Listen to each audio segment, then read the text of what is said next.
எல்லாருக்கும் வணக்கம். இன்னைக்கு நாம ஒரு ரொம்பவே ஆழமான ஆன்மீக பயணத்தை பத்தி பார்க்க போறோம். அதுதான் மண்டல பூஜை. நிறைய பேர் கேள்விப்பட்டிருப்பீங்க. இந்த 41 நாள் விரதம் நம்ம கிட்ட ஒரு பெரிய மாற்றத்தையே கொண்டு வரக்கூடியது. வாங்க, இந்த 41 நாள் பயணத்தோட மகத்துவத்தை பத்தி நாம ஒண்ணா சேர்ந்து தெரிஞ்சுக்கலாம். ஆனா, நீங்க என்னைக்காவது யோசிச்சு பார்த்திருக்கீங்களா? ஏன் குறிப்பா 41 நாள்? ஒரு வாரம் இல்ல, ஒரு மாசம் இல்ல, கரெக்ட்டா 41 நாள்னு ஏன் சொல்றாங்க? இந்த நம்பருக்கு பின்னால அப்படி என்ன ஒரு ஆன்மீக ரகசியம் இருக்கு? வாங்க, இந்த கேள்விக்கான விடையத்தான் நாம இன்னைக்கு தேட போறோம். முதல்ல மண்டல பூஜைனா என்னன்னு தெளிவா புரிஞ்சுக்கலாம். இது வெறும் விரதம் மட்டும்தானா? இல்ல, அதுக்கும் மேல இதுல நிறைய விஷயம் இருக்கு. சுருக்கமா சொல்லணும்னா, மண்டல பூஜைங்கிறது ஐயப்ப சுவாமிய மனசுல நினைச்சுக்கிட்டு தொடர்ச்சியா 41 நாளைக்கு நாம இருக்கிற ஒரு ஆன்மீக விரதம். இதுல பூஜைகளும் அடங்கும். ஆனா இதுக்கு ரொம்பவே கடுமையான ஒழுக்கம் தேவைப்படும். அப்போ இதோட முக்கிய நோக்கம் என்ன? ரொம்ப சிம்பிள். நம்மளோட உடல், மனம், ஆன்மா இந்த மூணையுமே தூய்மைப்படுத்துறது தான். எப்படின்னு கேக்குறீங்களா? உணவு கட்டுப்பாடு மூலியமா உடலையும், நல்ல எண்ணங்கள் மூலியமா மனசையும், பக்தி ஜபம் மூலியமா ஆன்மாவையும் நாம சுத்தப்படுத்துறோம். இது ஒரு கம்ப்ளீட் டிரான்ஸ்ஃபர்மேஷன். சரி, இப்போ நாம ஆரம்பத்துல கேட்ட அந்த முக்கியமான கேள்விக்கே வருவோம்.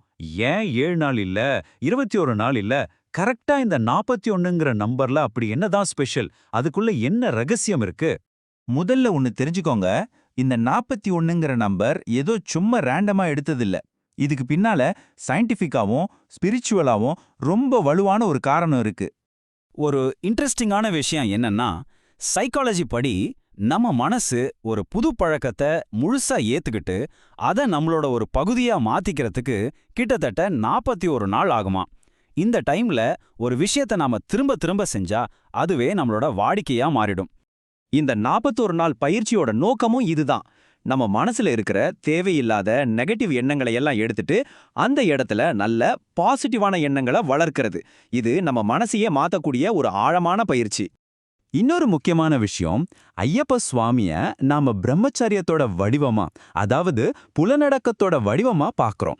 அதனால இந்த 41 நாள் விரதங்கிறது நம்மளோட ஐம்புலன்களையும் கண்ட்ரோல் பண்ணி மனச ஒருமுகப்படுத்துறதோட உச்சக்கட்டம்னு சொல்லலாம். இதன் மூலமா நாம சுவாமியோட அந்த தெய்வீக தன்மையோட நம்மளையே கனெக்ட் பண்ணிக்கிறோம். ஓகே, இந்த மாற்றத்தை அடையணும்னா இந்த 41 நாளும் நாம தினமும் என்னென்ன செய்யணும்? இந்த விரதத்தை எப்படி கரெக்டா ஃபாலோ பண்ணணும்? வாங்க அதை பத்தி பார்க்கலாம். ஒவ்வொரு நாளும் காலையில சீக்கிரமா எழுந்து குளிச்சுடணும். ஐயப்பன் படத்துக்கு முன்னாடி ஒரு விளக்கு ஏத்திட்டு சுவாமியே சரணம் ஐயப்பாங்கிற மந்திரத்தை 108 தடவை சொல்லணும். சாப்பாடு ரொம்ப சிம்பிளா இருக்கணும். அதே மாதிரி பொய் சொல்றது, கோவப்படுறது, மத்த கெட்ட பழக்கங்கள் இது எல்லாத்தையும் முழுசா விட்டுடணும். இதுதான் இந்த விரதத்தோட பேஸ்மெண்ட். சரி, இவ்வளோ கஷ்டப்பட்டு ரொம்ப கட்டுப்பாடா இருக்கிறதுனால நமக்கு என்ன கிடைக்கும்? இதோட பலன்கள் என்னென்ன?